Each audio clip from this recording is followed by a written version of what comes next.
नमस्कार दोस्तों।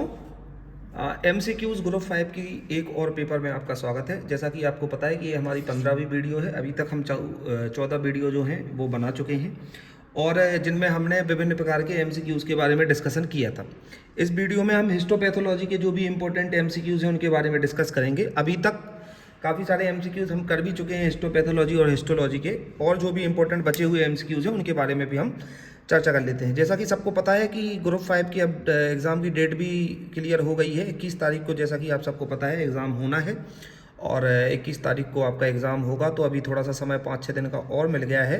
तो जिनकी तैयारी में थोड़ी बहुत कमी रह गई हो तो आप उसको 5-6 दिनों के अंदर और क्लियर कर लें। ज़्यादा से ज़्यादा MCQs और ज़्यादा से ज़्यादा फैक्ट जो हैं अपने क्लियर कर लें। चलिए देखते हैं आज के इंपॉर्टेंट क्वेश्चन क्या है। पहला क्वेश्चन है, the most common cause of coeliac disease is. Coeliac रोग का सबसे आम कारण क्या है, सबसे आम रीजन क्या है सीलियक रोग का?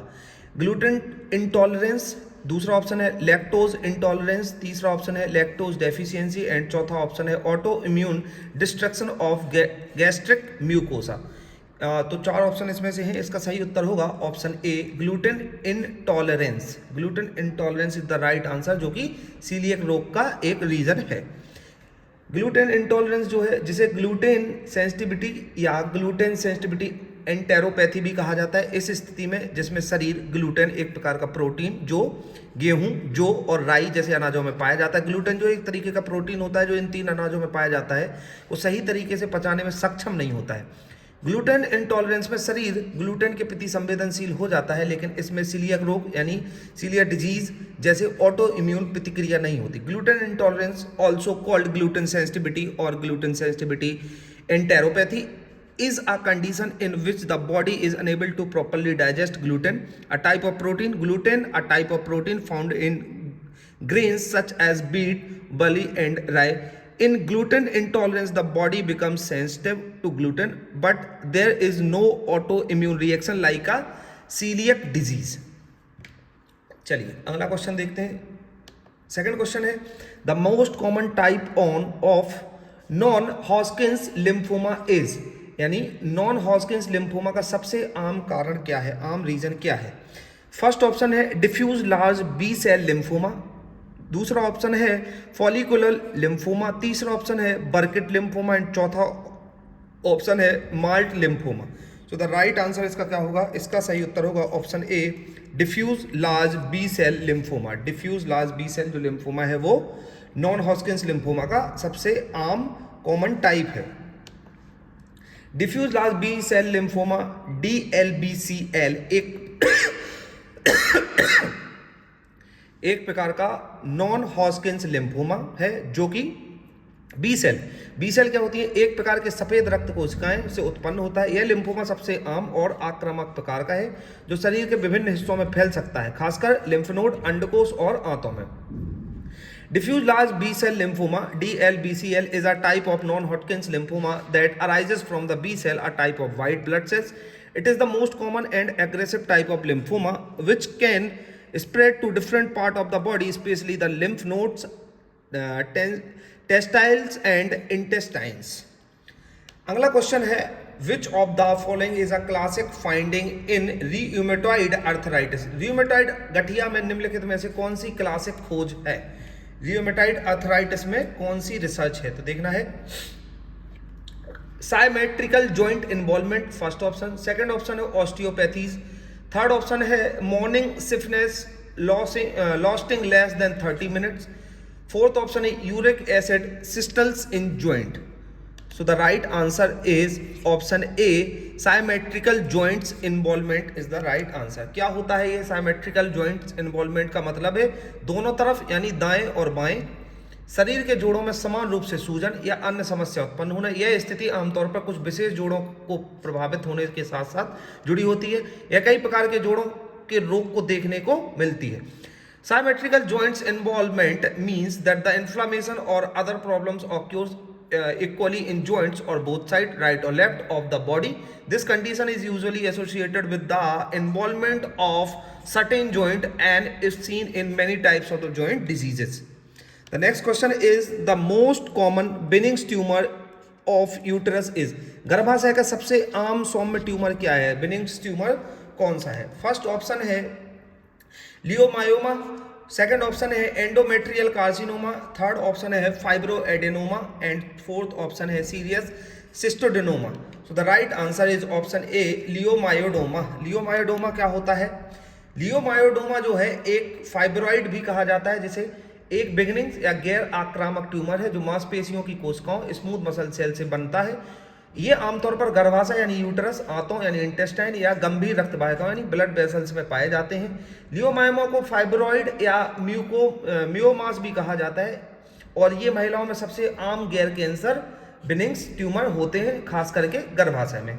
Leiomyoma also called fibroid is a benign non-invasive tumor that form smooth muscle cells. They are usually found in the uterus, intestines or serous blood vessels. Leiomyoma are also called fibroid or myomas and they are the most common non-cancerous benign tumors in women, especially in the uterus. The next question is which of the following is most commonly associated with the development of osteoporosis? यानी निम्नलिखित में से कौन सा osteoporosis के विकास के साथ सबसे अधिक जुड़ा हुआ है? कौन सा है ऐसा जो ऑस्टियोपोरोसिस के ग्रोथ के साथ जुड़ा हुआ है? पहला ऑप्शन है पोस्ट मेनोपॉजल एस्ट्रोजन डेफिशिएंसी, दूसरा ऑप्शन है high vitamin D levels, third option है excessive calcium intake and fourth option है रेगुलर वेट बियरिंग एक्सरसाइज। तो the right answer is option A post menopausal oestrogen deficiency is the right answer. क्या होता है? ये वह स्थिति है जब महिलाओं के शरीर में मेनोपॉज के बाद एस्ट्रोजन यानी हार्मोन्स की कमी हो जाती है। मेनोपॉज वह प्राकृतिक प्रक्रिया है जब महिला के मासिक धर्म समाप्त हो जाती हैं और यह आमतौर पर 45 to 55 की उम्र में के बीच होती है। इस स्थिति में अंडाशय यानी ओवरीज द्वारा एस्ट्रोजन का उत्पादन कम हो जाता है, जिससे शरीर में विभिन्न शारीरिक बदलाव आते हैं। Post menopausal oestrogen deficiency is a condition in which a women's body lack oestrogen hormones after menopause. Menopause is a natural process when a woman's menstruation cycle and it usually occurs between the age of 45 to 55. In this condition, the production of estrogen by the ovaries decreased, causing various physical changes in the body. Next question है a key feature of Huntington disease is, यानी Huntington रोग की एक प्रमुख विशेषता क्या है? पहला ऑप्शन है प्रोग्रेसिव कोलेरिया, दूसरा ऑप्शन है प्रोग्रेसिव ट्रीमोर एंड तीसरा ऑप्शन है प्रोग्रेसिव रिजिडिटी और चौथा ऑप्शन है progressive dementia. So the right answer is progressive cholerae. Hunting रोग होता क्या है? एक आनुवांशिक जेनेटिक और न्यूरोडिजेनरेटिव रोग होता है जिसमें मस्तिष्क की कोशिकाएं धीरे धीरे नष्ट हो जाती हैं, जिससे मस्तिष्क और शरीर क्षति होती है। यह रोग हार्मोनल, मोटर और मानसिक कार्यों पर गहरा प्रभाव डालता है और धीरे धीरे जीवन की गुणवत्ता को प्रभावित करता है। Huntington's disease is a genetic and neurodegenerative disease in which brain cells are slowly destroyed, causing mental and the physical damage. This disease has a profound effect on hormonal, motor and mental function and gradually affected the quality of life. So the next question is which of the following is the most common cause of hemolytic anemia? निम्नलिखित में से कौन सा hemolytic anemia का सबसे आम कारण है? Auto immune hemolytic anemia first option, iron deficiency anaemia second option, sickle cell anaemia third option, thalassaemia is the fourth option. So what is the right answer is hemolytic anemia का जो सबसे आम reason होता है वो होता है auto immune hemolytic anemia। चलिए अगला क्वेश्चन देखते हैं। Which of the following types of lymphoma is characterised by the presence of Reed Sternberg cells? यानी निम्नलिखित में से कौन सा लिम्फोमा प्रकार रीड स्टर्नबर्ग कोशिकाओं की उपस्थिति की विशेषता है?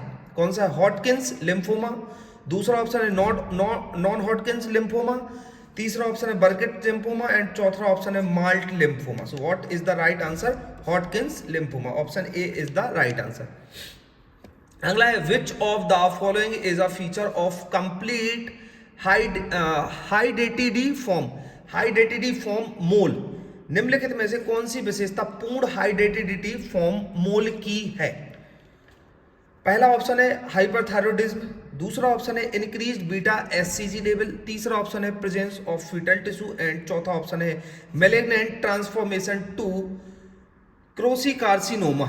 सो the right answer is option B increased beta HCG levels. Beta HCG स्तर वृद्धि, इसका मतलब है मानव के कोरियोनिक गोनेडोट्रोपिक यानी एचसीजी हार्मोन्स का रक्त या मूत्र में सामान्य से अधिक स्तर।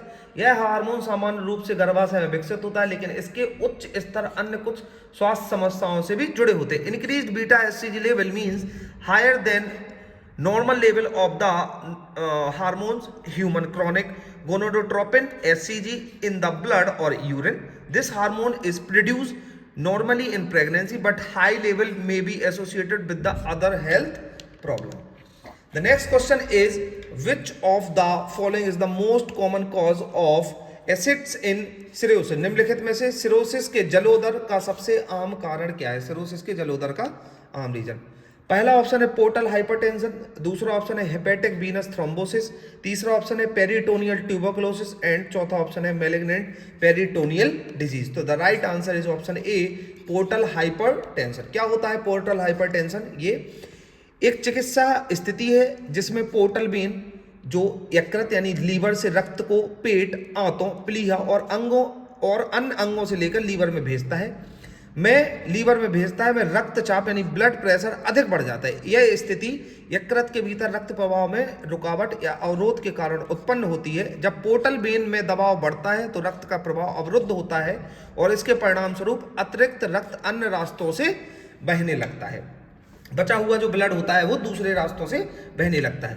Portal hypertension is a medical condition in which the blood pressure in the portal vein which carried blood from the stomach, intestines, spleen and other organ to the liver is extremely high. This condition occurs due to obstructions or blockage of blood flow within the liver.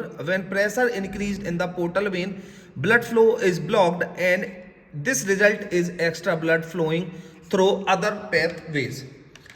Next question है which of the following is a characteristics feature of nephritic syndrome? निम्नलिखित में से कौन सी nephritic syndrome की एक विशिष्ट विशेषता है? हीमोट्यूरिया, प्रोटीनूरिया 3.5 ग्राम पर day, hyperlipidaemia and fourth option is oedema in the lower limbs. क्या होगा इसका सही उत्तर? इसका सही उत्तर होगा ऑप्शन ए हेमेट्यूरिया। हेमेट्यूरिया क्या होता है? उसमें ब्लड आने लगता है यूरिन में। अगला क्वेश्चन है which of the following is associated with a butterfly shaped rash? निम्नलिखित में से कौन सी तितली के आकार वाले दाने से संबंधित है? पहला ऑप्शन है सिस्टेमिक ल्यूपस इरिथ्रोमेटोसिस, दूसरा ऑप्शन है डर्मेटोमायोसाइट्स एंड तीसरा ऑप्शन है स्केलोडर्मा एंड चौथा ऑप्शन है psoriasis. So the right answer is option A systemic lupus erythematosus. Systemic lupus erythematosus क्या होता है? एक ऑटो इम्यून बीमारी है जिसमें शरीर की इम्यून प्रणाली अपने ही स्वस्थ ऊतकों और अंगों पर हमला करती है। यह बीमारी संपूर्ण शरीर सिस्टमिक को प्रभावित करती है और इसमें परिणाम स्वरूप सूजन, दर्द, अंगों को नुकसान का कारण बन सकती है। SLE का प्रभाव मुख्य रूप से त्वचा, जोड़ों, गुर्दे, फेफड़ों और तंत्रिका तंत्र पर पड़ता है। Systemic lupus erythematosus SLE is an autoimmune disease in which the body immune system attack its own healthy tissue and organ. The disease affect the entire body systemic and can result in inflammation, pain and damage to organ. SLE mainly affect the skin, joints, kidney, heart, lungs and nervous system. The next question is which of the following is associated with the development of chronic obstructive pulmonary disease COPD? निम्नलिखित में से कौन chronic obstructive pulmonary disease COPD के विकास से जुड़ा हुआ है? पहला ऑप्शन क्या है? सिगरेट स्मोकिंग, दूसरा ऑप्शन क्या है? एक्सपोजर टू एस्बेस्टस, तीसरा ऑप्शन है क्रोनिक इन्फेक्शन एंड चौथा ऑप्शन है viral pneumonia. So the right answer is option A cigarette smoking, जो कि COPD से जुड़ा हुआ है। नेक्स्ट क्वेश्चन है the most common cause of chronic kidney disease CKD is? Chronic kidney disease CKD का सबसे आम कारण क्या है? पहला ऑप्शन है डायबिटीज मेलेटस, दूसरा ऑप्शन है हाइपरटेंशन, तीसरा है पॉलीसिस्टेटिक किडनी डिजीज एंड चौथा ऑप्शन है ग्लोमेरुलोनेफ्राइटिस, तो the right answer is diabetes mellitus. Diabetes mellitus जो होता है क्रोनिक किडनी डिजीज से जुड़ा हुआ है। अगला क्वेश्चन है which of the following condition is associated with the development of gastric ulcer. निम्नलिखित में से कौन सी स्थिति गैस्ट्रिक अल्सर के विकास से जुड़ी हुई है? हेलिकोबैक्टर पायलोरी इन्फेक्शन, दूसरा है इन्फ्लामेटरी बॉल डिजीज, तीसरा है इरिटेबल बॉइल्ड सिंड्रोम एंड चौथा ऑप्शन है coeliac disease. The right answer is option A Helicobacter pylori infection. Helicobacter pylori संक्रमण क्या होता है? एक बैक्टीरियल संक्रमण है जो कि पेट में हेलिकोबैक्टर पायलोरी नामक बैक्टीरिया के कारण होता है। यह बैक्टीरिया पेट की आंतरिक परत म्यूकोजल लिनिंग्स में रहने और बढ़ने की क्षमता रखते हैं और यह पेट की दीवार को नुकसान पहुंचा सकते हैं, जिससे पेट की विभिन्न समस्याएं होती हैं, जैसे गैस्ट्रिक, पेट का अल्सर और पेट के कैंसर का खतरा भी बढ़ सकता है। Helicobacter pylori infection is a bacterial infection caused by the bacteria called Helicobacter pylori in the stomach. These bacteria have the ability to live the grow in the inner lining of the stomach mucosal lining and can damage the stomach wall, causing various stomach problems such as gastritis, gastric ulcer, and also increase the risk of stomach cancer.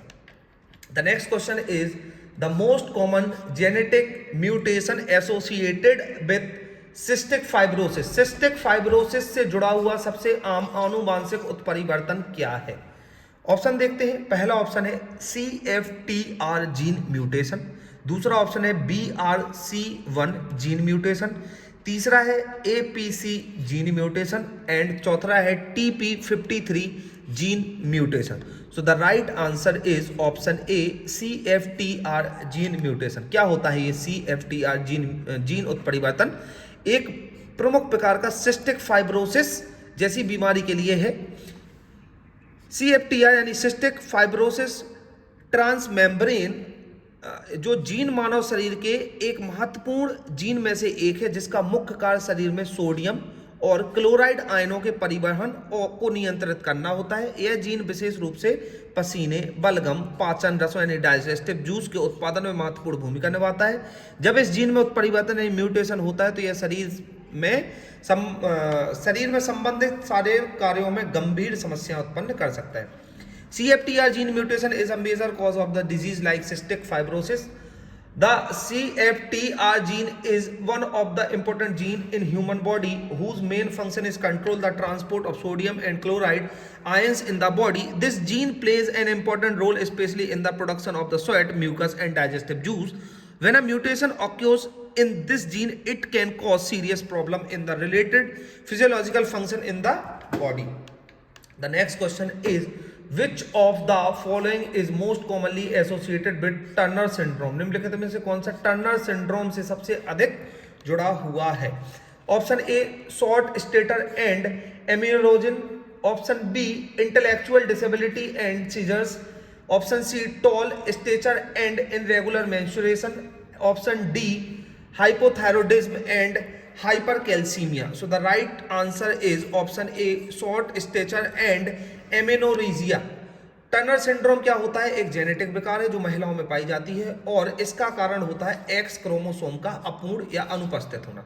सामान्य तौर पर महिलाओं में x chromosome होते हैं XX, लेकिन Turner syndrome में x chromosome गायब या असामान्य होता है। यह सिंड्रोम क्रोमोसोमल असमानता, क्रोमोसोमल एब्नॉर्मलिटी के कारण होता है और इसे 45X किम्बल भी कहा जाता है क्योंकि प्रभावित व्यक्ति के पास केवल एक क्रोमोसोम होता है।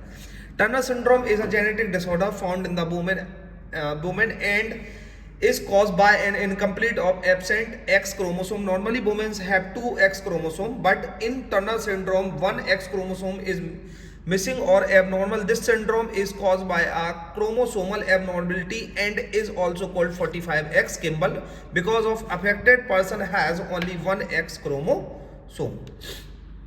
नेक्स्ट क्वेश्चन देखते हैं। The most common cause of hypovolaemic shock is. Hypovolaemic shock का सबसे आम कारण क्या है? Haemorrhagic myocardial infarctions, option C pulmonary embolism and option D anaphylaxis. So the right answer क्या होगा? Haemorrhage, myocardial infarctions, pulmonary embolism and anaphylaxis. तो the right answer is haemorrhage. Hemorrhage is the right answer. Next question है which of the following is the most common cause of hypothyroidism in the United States? संयुक्त राज्य America में hyperthyroidism की सबसे आम निम्नलिखित में से कौन सा कारण है? ग्रेव्स डिजीज, टॉक्सिक मल्टीनोड्यूलर गॉइटर, सब एक्यूट थायरॉइडिज्म एंड हाशीमोटो थायरॉइडिज्म। तो right answer is Graves disease. क्या होती है ग्रेव्स डिजीज? एक प्रकार का हाइपरथायराइडिज्म है जो थायराइड ग्लैंड यानी थायराइड ग्लैंड जो होती है कि अत्यधिक सक्रिय होने के कारण होती है। यह ऑटोइम्यून विकार है, जिसका मतलब है कि शरीर की रोग प्रतिकारक प्रणाली इम्यून सिस्टम अपनी ही कोशिकाओं पर हमला करती है। इससे शरीर में थायरोडॉक्सिन T4 और ट्राईथायरोडॉक्सिन T3 हार्मोन्स का उत्पादन बहुत अधिक हो जाता है, जिससे शरीर के विभिन्न अंगों और प्रणालियों पर असर पड़ता है। Graves disease is a type of hyperthyroidism caused by the over active thyroid gland. It is an autoimmune disorder, which means that the body immune system attack its own cell. In this, the production of thyroxine T4 and the triiodothyroxine T3 hormones in the body becomes too much, which affects various organ and system of the body. Next question is the most common symptoms of aortic dissections is. महाधमनी विच्छेदन का सबसे आम लक्षण क्या है? Sudden sub chest pain, back pain, fever, palpitation. क्या हो सकता है इसका सही उत्तर? Option A is the sudden severe chest pain. Next question है which of the following is a feature of nephrotic syndrome in children. निम्नलिखित में से कौन सी बच्चों में नेफ्रोटिक सिंड्रोम की विशेषता है? Massive proteinuria, haematuria, decrease serum albumin and hypertension. क्या होगा इसका सही उत्तर? इसका सही उत्तर होगा option A massive proteinuria. Next question है which of the following is the most common cause of myocardial infarction. निम्नलिखित में से कौन सा मियोकार्डियल इन्फ्रेक्शन का सबसे आम कारण है? Coronary arteries thrombosis, coronary arteries spams, arteries dissection and fourth option is pulmonary embolism. पहला ऑप्शन है कोरोनरी आर्टरीज थ्रोम्बोसिस, दूसरा है कोरोनरी आर्टरीज स्पैम्स, तीसरा है ऑरेटिक डिसेक्शन एंड चौथा ऑप्शन है pulmonary embolism. So the right answer is coronary option A coronary arteries thrombosis. अगला है the most common form of primary lungs cancer is. प्राथमिक फेफड़ों के कैंसर का सबसे आम रूप क्या है? Adenoma carcinoma, small cell carcinoma, squamous cell carcinoma, large cell carcinoma. पहला ऑप्शन है एडिनो कार्सिनोमा, दूसरा ऑप्शन है स्मॉल सेल कार्सिनोमा, तीसरा ऑप्शन है स्क्वामस सेल कार्सिनोमा एंड चौथा ऑप्शन है large cell carcinoma. The option A is the right answer adenocarcinoma. अगला question है which of the following is the most common cause of epiglottitis in children. निम्नलिखित में से कौन सा बच्चों में एपिग्लोटाइटिस का सबसे आम कारण है? तो इसका पहला ऑप्शन है हीमोफिलियस इन्फ्लुएंजा टाइप बी यानी HIV, streptococcus pneumoniae, staphylococcus aureus and moraxella catarrhalis is fourth option. So the right answer is option A haemophilus influenza type B यानी HIV is the right answer. Epiglottitis एक गंभीर बीमारी होती है, आमतौर पर बच्चों में होती है। इसमें एपिग्लोटिस नामक ग्रंथि में सूजन हो जाती है। एपिग्लोटिस एक छोटा फ्लैप होता है जो गले के पीछे स्थित होता है और भोजन को श्वास नलिका विंड पाइप में जाने से रोकता है। यह एक फ्लैप में सूजन हो जाती है तो यह श्वास नलिका को ब्लॉक कर सकता है, जिससे श्वास लेने में कठिनाई होती है। Epiglottitis is a serious condition that usually occurs in children and involves inflammation of the gland called the epiglottis. The epiglottis is a small flap that is located at the back of the throat and prevent food from passing into the windpipe. When this flap becomes swollen, it can block the windpipe, causing difficulty breathing. अगला question है the hallmark feature of the histopathology of a myxoma is. Myxoma के histopathology की मुख्य विशेषता यह है, कौन सी है? A gelatinous appearance with mucopolysaccharide content. Second option है causative granuloma, थर्ड ऑप्शन है epithelioid granuloma and fourth option है necrotic tissue with calcifications. The right answer is option A, a gelatinous appearance with mucopolysaccharide contents. Mucopolysaccharide के साथ gelatin रूप का मतलब उस उक्त पदार्थ से है जिसमें जेली जैसा जेल के रूप में होता है, जिसमें म्यूकोपॉलीसैकेराइड होते हैं। म्यूकोपॉलीसैकेराइड या ग्लाइकोसाइमेनोग्लाइकन्स GAGs जटिल कार्बोहाइड्रेट्स होते हैं जो कनेक्टिव टिश्यू यानी संयोजी ऊतक, त्वचा उपास्थि यानी कार्टिलेज, और बाह्य कोश के मैट्रिक्स यानी एक्स्ट्रा सेलुलर मैट्रिक्स की संरचना में महत्वपूर्ण भूमिका निभाते हैं। Gelatinous form with mucopolysaccharide refers to tissue or substances that has a jelly-like a gel-like appearance and contain mucopolysaccharide. Mucopolysaccharides or glycominologies (GAGs) are complex carbohydrates that play an important role in the structure of the connective tissue, skin, cartilage and extracellular matrix. तो ये हमारे आज के important histopathology के जो important MCQs थे उनके बारे में हमने चर्चा की। जो भी अगर आपको कोई डाउट हो तो आप कमेंट में मेरे से पूछ सकते हैं। अगली वीडियो लाइव, जैसा कि आप सबको पता है 9 बजे एक लाइव वीडियो चलती है, लाइव क्लास होती है, आप उसमें जुड़ें, ज़्यादा से ज़्यादा आंसर करने की कोशिश करें। आज हम सेल्स साइटोलॉजी के बारे में डिस्कस करेंगे आज की वीडियो में। चलिए मिलते हैं शाम को 9 बजे, तब तक के लिए धन्यवाद।